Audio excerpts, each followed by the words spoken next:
안녕하세요. 오클리 한방병원 병원장 여태경입니다. 현대사회에 장이 안 좋은 분들이 참 많은데요. 오늘은 대장암의 원인과 위험 신호들에 대해 얘기해 드릴게요. 먼저 많이 묻는 질문들. 저 과민성 장증후군이 너무 심해요. 저 방귀가 너무 많이 나와요. 혹시 대장암 아닌가요? 결론부터 말해서 과민성 대장증후군이라고 또 방귀가 많이 나온다고 대장암의 증상이라고 말하면 안 됩니다. 과민성 대장 증후군이라고 하는 것, 많은 분들이 갖고 있는데요. 장에는 면역세포들이 많이 살고 있어요. 장이 문제가 생기면 면역력이 같이 떨어지고 많은 질환들이 올 수 있어요. 변비, 설사뿐만 아니라 알러지나 많은 염증성 질환이 잘 오는 환경이 돼요. 이전 영상에서 장이 건강해야 세로토닌이 활성화돼서 잠도 잘 자고 면역 활동이 활성화된다고 한 거 기억하시죠? 우리나라 학생들이나 직장인들 보면 오래 앉아 있는 환경, 스트레스, 또 컵라면, 가공식품, 빵, 치즈, 우유 같은 걸 달고 사는 식습관으로 대장에 병이 많이 와요. 다만 과민성 대장증후군이라고 대장암의 전조 증상이라고 하면 안 됩니다. 방기라고 하는 가스는 활동량 저하에 따른 장 운동성 저하나 어떤 음식을 먹었는지에 따라 다를 수 있어요. 방기가 많이 나온다고 대장암으로 간다고 보면 안 되고요. 보통 성인이 하루 수십 차례 정도는 나오는데 이 정도는 괜찮습니다. 다만 장의 감염성 질환으로 인해 평소보다 가스가 많이 발생할 수는 있어요. 이럴 때는 병원을 찾아야 해요. 대장암은 결국 용종이 키포인트입니다. 이거 자체는 양성이고 암은 아니에요. 하지만 이게 몇 년간 묵혀지고 자라나면 암까지 갈 수 있습니다. 대장의 점막을 형성하는 애들을 생종이라고 하고요. 이 점막들이 과도하게 증식한 걸 용종이라고 해요. 또 이 용종이 5에서 10년을 묵으면 높은 확률로 대장암으로 갈 수 있다고 봐요. 다만 용종이 있다고 해서 다 대장암으로 가는 건 아니며 암이 되기까지 많은 시간이 걸리고 그전에는 대부분 무증상이기 때문에 대장암의 조기 발견이 어려운 거예요. 먼저 우리 대장에 대해 살펴볼게요. 대장은 우측부터 맹장, 올라가는 상행결장, 옆으로 가는 회행결장, 내려가는 하행결장, 다시 가운데서 배꼽 아래로 S장결장, 직장으로 구성되어 있습니다. 직장 항문에서 위치가 멀수록 증상이 늦게 나타나는 경우가 많고요. 회행결장, 하행결장에서는 암이 잘 발생하지 않아요. 그래서 크게 대장암의 종류를 맹장, 즉 충수돌기암, 결장암, 직장암 세 가지로 나누고 있어요. 대장암은 우리나라 전체 암의 2, 3위를 차지할 만큼 많은 분들이 걸리는 암종이에요. 식습관이 서구화되면서 대장암이 계속 늘어나는 추세였고요. 그래도 다행인 점은 요새는 건강식이에 대한 관심이 많이 높아졌어요. 올바른 식습관이 문화로 자리 잡고 있어 대장암 발생을 줄일 수 있는 환경이 되고 있습니다. 또 우리나라는 대장암 치료율이 아주 높은 편이에요. 한국의 대장암 5년 생존율이 약 70% 정도로 미국, 일본, 유럽 선진국보다도 높습니다. 본격적으로 대장암의 원인을 살펴볼게요. 그게 두 가지로 나눌 수 있어요. 첫째, 유전적인 요인으로 5에서 10% 정도를 차지하는데 가족성, 유전성으로 용종증이라는 게 생기는 거예요. 이건 우리가 어떻게 할 수 없는 거죠. 두 번째가 가장 중요한 환경적인 요인이에요. 이건 여러분이 관심 갖고 관리하면 예방하고 치료하는 데 많은 도움이 될 수 있어요. 그럼 환경적인 원인과 우리가 어떻게 해야 하는지 하나씩 살펴볼게요. 첫째, 과다한 동물성 지방 섭취와 육류 섭취, 또 붉은 고기가 대장암 발생 요인이라는 건 이제 많은 사람들이 알고 있는데요. 또 단순 지방보다는 트랜스 지방, 이게 대장암의 큰 원인이 된다고 봐요. 트랜스 지방은 음식을 가열할 때 지방이 산화되는 과정에서 많이 생깁니다. 가열해서 파는 지방이 많은 음식들, 튀긴 음식, 팝콘, 피자 같은 것들이죠. 이게 대장암의 원인이 돼요. 이런 지방들은 대장 점막을 안 좋게 자극을 해서 대장암의 위험도를 높입니다. 이전 영상에서 육류를 꼭 먹어야 할 때는 굽거나 튀기지 말고 수육처럼 삶아서 먹자 기억하시죠? 식이섬유가 많은 채소, 과일, 통곡으로 된 자연식을 먹으면 대장 점막을 자극하는 노출 시간이 줄어들어요.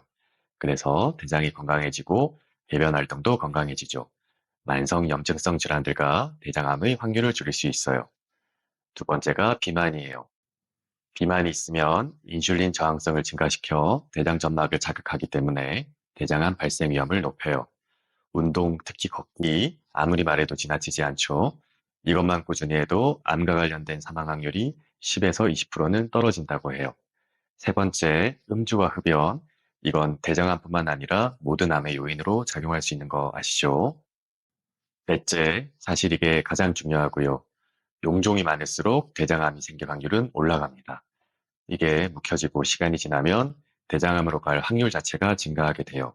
그래서 가장 중요한 게 주기적인 대장 내시경 검진이에요.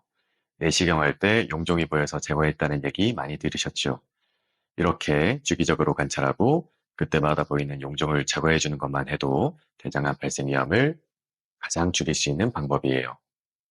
이제 대장암에 있을 수 있는 초기 증상을 살펴볼게요. 복통, 혈변, 체중 감소, 소화불량, 갑작스런 배변 습관의 변화, 후중강 같은 게 있는데요. 하지만 대다수가 무증상이라는 게 문제예요.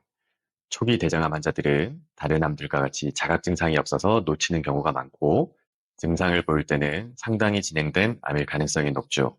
그럼에도 우리가 살필 수 있는 징후를 알고 관심을 가져야 해요. 대장암의 이상 징후로는 첫 번째가 복통이에요. 대장암에서 복통은 대부분은 비정형적, 비특이적이에요. 복통이 거의 없다시피 한 사람도 많아요.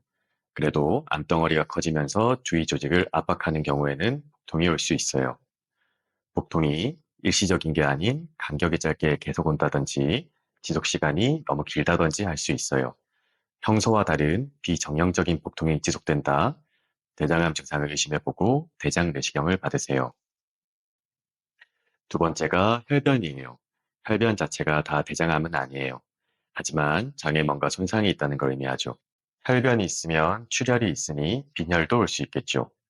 혈변의 색은 선홍색부터 검은색까지 있는데, 선홍색은 항문과 가까운 부위의 출혈, 검은색은 항문과 먼 쪽의 출혈을 의미해요.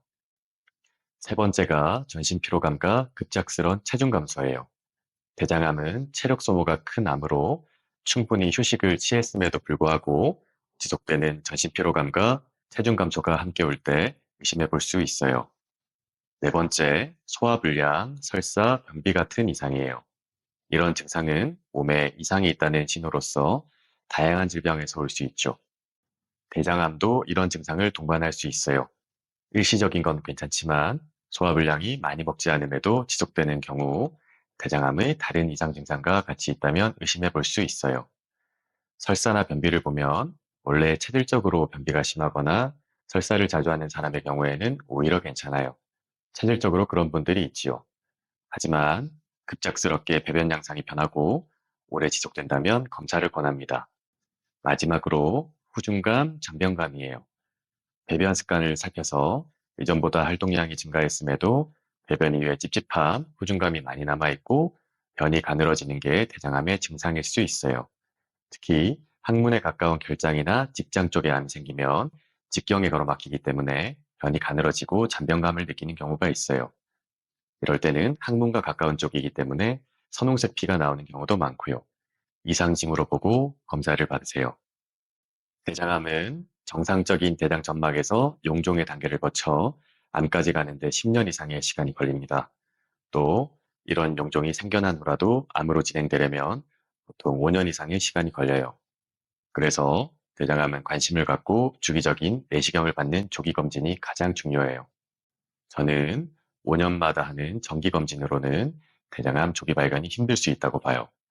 내가 평소와 다른 대장암의 전조 증상 위험 신호가 있다. 나이에 상관없이 대장 내시경을 바로 한 번은 하세요. 그리고 대장 내시경 시 용종이 발견돼서 제거하였다. 2, 3년마다 주기적으로 대장 내시경을 하시고요. 용종이 없더라도 40대 이상부터는 나이로 인한 요인들이 있기 때문에 2, 3년마다 하는 걸 권합니다. 식습관 관리와 운동, 금주, 금연은 더 얘기 안 할게요. 오늘은 대장암의 원인과 위험 신호, 조기 검진의 중요성, 또 생활 습관에서 어떻게 관리해야 하는지에 대해 말씀드렸어요. 모든 암은 정기적인 검진을 통해 조기 발견, 조기 치료가 가장 중요합니다. 영상이 도움이 되셨다면 구독과 좋아요 눌러주시고 다음 영상에서도 유익한 정보로 찾아뵙겠습니다. 감사합니다.